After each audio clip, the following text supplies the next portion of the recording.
日咧，我要講一本書就叫做講金又講心。咁啊，顧名思義啦嚇，又有金又有心啦。咁呢本書嘅出版嘅機構咧就係財商教育學院。咁啊，今日喺我身邊就有兩位作者，關顯班校長同埋 Liz 就係另一位都係好精心喺邊寫故仔啊，寫入邊嘅理論。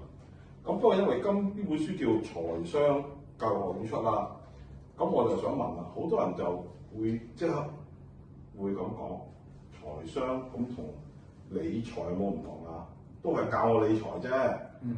我想問兩位作者有冇分別？財商同理財有咩分別？呢個係好問題嘅。我哋其實整本書嘅靈魂名詞咧，其實就係講緊財商。咁所以你相信呢個名詞咧，會泛起大家即刻會有另一個大家熟悉嘅一個名詞會對立嘅，就係咩叫理財，咩叫財商。我都試圖開始嘅時候都想好簡單去講講兩者嘅分別。坊間我哋一路都係講緊理財，而理財其實係一件大家都好容易理解嘅事，就係管理金錢嘅一啲行為知識，即係我嘅理解咁樣。但係我哋想睇重嘅就係一個完備嘅金錢處理嘅模式，就係除咗理財有嘅元素行為同埋嗰個知識之外咧，我哋更加唔睇重就係背後好重要嘅態度。正面啲講或者詳細啲講嘅話咧，就係講處理金錢嘅思維先過處理金錢嘅行為嘅重要性。亦係我哋覺得金錢處理一個比較完備嘅概念去睇即係我哋今日擁有錢之後嘅話咧，我哋應該有嘅三個好重要嘅學習嘅板塊。所以財商係重要過理財。理財裏邊都有偏差。如果理財前先有個正確嘅思維或者價值觀嘅話咧，大家就要擁有一個好完備嘅一個金錢嘅觀念同埋對金錢嘅認識啦。校長咁講完，我就有一個問題啦，又講價值觀，又講理念，又要講認識。但係財商教育學院好多嘅課程啊，好多嘅目標咧，都係同小朋友有關係嘅喎，即係當然唔係全部啦，部分係。咁我想問，究竟咁細個同佢哋去講理念啊、用錢嘅價值觀啊，會唔會好困難咧？咁我想問問，即係阿 Liz 啦，喺個本書度，你點樣去處理呢個問題咧？或者有冇啲實際嘅例子可以話俾我哋聽？唔係㗎，其實小朋友都一樣係可以處理到呢個問題。係啊，頭先阿關校長講咧，其實財商係緊過理財。咁啊，理財咧其實都係一啲處理金錢或者管理金錢嘅啲能力嚟嘅。咁啊，其實喺財商入邊咧，其實我哋都有教導嘅。好多家長都會認為咁細個就教小朋友用錢，唔使咁快啩。咁裏邊咧，我有個小故事咧，就係正正講咧一個好細嘅小朋友咧，我哋就教佢究竟點樣用錢。但係最緊要咧就係點樣用錢之餘咧，係後面點樣教一個正確嘅價值觀，甚至乎咧有一個好嘅品格，讓佢咧係對佢點樣管理金錢嘅時候咧有一份責任感啊！裏邊咧有一個故事咧就叫別走近那間玩具店。我好記得咧呢個小朋友咧，其實佢只係4歲㗎。佢上完我哋嘅財商課之後咧，佢就有一次媽媽咧就帶佢咧去行玩具店。咁其實呢間玩具店咧，媽媽喺佢即係喺屋企附近啊，所以成日都帶佢去睇嘅喎。但係竟然咧上完呢個財商堂之後咧，媽媽又帶呢個小朋友去玩具店啦。呢個女孩子咧竟然同媽媽講：媽媽唔好行埋去啊！媽媽話：即係心諗點解唔好行埋去咧咁？咁個女孩子就話：媽媽真係唔好埋去啊！因為我未儲夠錢啊！原來咧，我哋教佢即係喺財商課裏邊咧，我就係教一個4歲小朋友咧，佢都要自己去儲錢。佢想買嘅嘢咧，係要靠自己去儲自己錢，足夠啦，然後咧就去買自己想要嘅嘢。所以呢樣嘢其實説明啲咩咧？小朋友其實好細個咧，我哋已經可以讓佢試下接觸金錢，甚至乎咧係用自己嘅錢咧係做自己想做嘅事。呢份其實咧都係份責任感嚟嘅。頭先你講呢個例子就呢個小朋友有上過你哋嘅財商堂啦，咁必然係個家長帶佢嚟上啦，係嘛？小朋友唔會自己識走去你度上堂啦。咁我想問關校長，喺今日嘅社會度咧，嗱呢位家長就好好啦，帶個小朋友上你哋嘅堂啦。以你認識或者你接觸，其實啲家長係咪有咁多都認為，喂，真係要細個要開始學嘅喎，或者有冇咩家長有啲咩盲點，有啲咩謬誤嘅地方？其實唔係咁嘅，以你嘅經驗，你點同啲家長講？教小朋友之前嘅話咧，先係去好裝備自己或者端正自己，特別教觀念嘅東西啦，其實係好重要。我中意用兩個嘅詞語嚟講嘅嗰個家長嘅角色，以身作則。我哋成日講，父母要以身作則，呢個第一。第二，育人先育己，即係特別係育兒先育己，我哋正確啲講。我哋要教好下一代咧，其實咧端正自己嘅一切，其實係一個好重要嘅切入點嚟嘅。又或者要教任何嘅教養嘅起步點。所以今日我見到我哋一代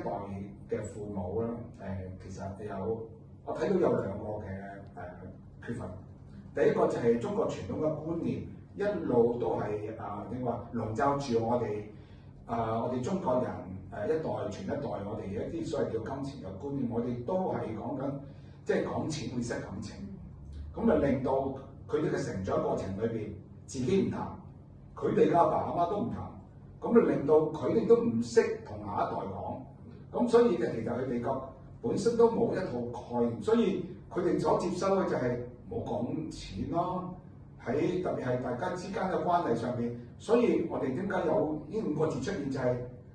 我哋講心唔好講金，講心唔好講金，因為講錢就失感情，就令到我哋觀念不正確，甚至到令到下一代咧唔能夠好中道咁樣好中肯咁樣去認識金錢，呢個係我哋上一代帶嚟嘅觀念。但係另一個好重要嘅問題，除咗思維嗰個概念家長未有一個正確之外咧，其實仲有一個好重要嘅東西，就係佢哋嘅行為都出現咗問題。而家喺個物質世界嘅年代，爸爸媽媽嘅我哋上一代比下一代嘅供應物質已經越嚟越多。我哋已經比商家帶我哋用物質嘅供應，應該多於個內心世界嘅培育，已經係多倍，就會令到我哋我哋一講富養孩子咁呢個名詞裏邊咧，就走咗另外一個偏差。咁冇錯，物質供應係所有父母都要做嘅，但係其實有樣更加重要嘅東西就係、原來小朋友嘅內心世界，即係我哋要求我哋講金錢觀念裏邊，我哋所謂講嘅價值觀同埋品格，同樣都要睇重。咁就令到個小朋友喺兩方面物質同我哋叫物質世界啦、心靈世界同步成長。咁如果父母做到一件事係好，但係而家見到嘅就係、比較偏差，以為供應晒所有嘅嘢啦，就父母就已經做完佢人生父母要做嘅事，其實唔係咯。小朋友成長正如頭先講，財商要睇重嘅就係、父母要先有一個正確嘅價值觀念，同埋甚至揾到好嘅切入點，自己做一個好嘅端正自己一道嘅品格，能夠可以帶領小朋友進入心靈世界裏邊，大家有交流。所以我哋好睇重乜嘢咧？父母能夠做到就係教到小朋友感恩，要負責任，知足呢啲，其實都係喺父母教養上邊啦，一啲好重要嘅我哋所謂叫做嘅品質價值觀啦。呢啲冇嘢好得過，你去解釋一個名詞，其實係父母喺佢生活上一點一滴咁樣去印證呢啲嘅重要性。所以呢個係我覺得父母要好好學習，無論喺思維上嘅準備同埋行為上嘅準備都要有。頭先你講咗一句説話咧，就係話中國人就成日講唔好講心又講金，係嘛？講心啫，唔好講金。係啦，講心啫，唔好講金啊！講金咪失感情啊嘛。吸客呢本書咧個名就調轉嘅，如果大家發覺咧就係講金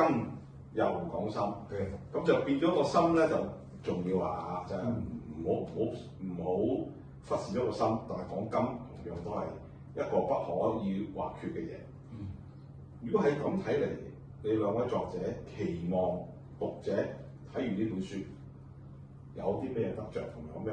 有咩可以攞走咧？阿 Liz可以你咁去講下。我真係好希望咧，即係家長咧去睇完呢本書之後咧，即係會可以知道其實俾小朋友早啲去接觸金錢咧，其實絕對唔係一個壞事，甚至乎咧係可以從小朋友咧喺一個比較幼嫩啲，或者一啲未咁讓其他嘅資訊咧去影響佢嘅時候咧，早啲接觸金錢。盡早同佢講金，當然啦，家長要預先知道究竟點樣教佢去管理點樣自己嘅零用錢啦。我覺得呢個都係好重要。咁啊，同時間咧就係喺一個品格上面啦，甚至乎咧喺生活上面咧都可以實踐，讓佢咧真係可以好落實一啲點樣可以好好用佢哋自己嘅錢，但係咧亦都可以達至一個好有責任感或者呢一個感恩嘅心。我覺得呢樣嘢係好重要。講金，我哋呢本書講金又講心，其實心用嘅另一個名詞就係講緊愛。如果有即係我哋兩代之間喺講錢嘅過程裏邊，都係帶住愛去講，去教導小朋友，其實呢個係最完備、最好得無比嘅一個畫面嚟。但係父母你點樣能夠可以即係融會貫通呢兩樣東西？其實好重要。今日好多時候嘅話咧，我哋其實我喺講親愛咧，其實我哋就冇條件。一講到物質咧，其實又好似好對立嘅東西，但係我哋要好強調就係、其實人即係個心喺邊咧？應該話啲錢喺邊咧？你個心就喺邊㗎。咁所以呢件事都話俾我哋聽，如果父母真係要教導下一代裏邊嘅話咧，物質世界我哋逃避唔到，我哋真係要供應物質同埋金錢。但係如果帶住愛，就讓我下一代所蘊含金錢嘅觀念就更加完備，同埋佢哋嘅成長係好不一樣，因為佢感受到父母先係感受到係父母嘅愛多過物質咧，其實呢件好重要。我成日都好中意講句説話就係、爸爸媽媽你供應得太多嘅話咧，其實有個危機嘅，千祈唔好讓你嘅小朋友想起爸爸就想起即係雪糕啊玩具啊，一想起媽咪就諗起靚衫靚裙啊，但佢總係諗唔到父母嘅愛，佢感受唔到個父母嘅愛嘅話咧，其實呢啲東西都係英文叫 nothing， 即係你一日都會過去啊！呢啲東西其實帶唔到一個好重要嘅背後最強大嘅東西就係愛，所以我哋一定要講心。如果咁嘅話咧，就會令到我哋下一代將來就會諗起我哋，就懂得感恩，懂得知足。我哋背後嘅所有嘅財商，我哋講嘅價值觀咧，就逐一可以慢慢可以呈現。否則嘅話咧，我哋去到一個點子，淨係提供物質嘅話咧，小朋友接嘅就接咗淨係金或者物質，但係接唔到個心，咁就唔知一啲欠缺，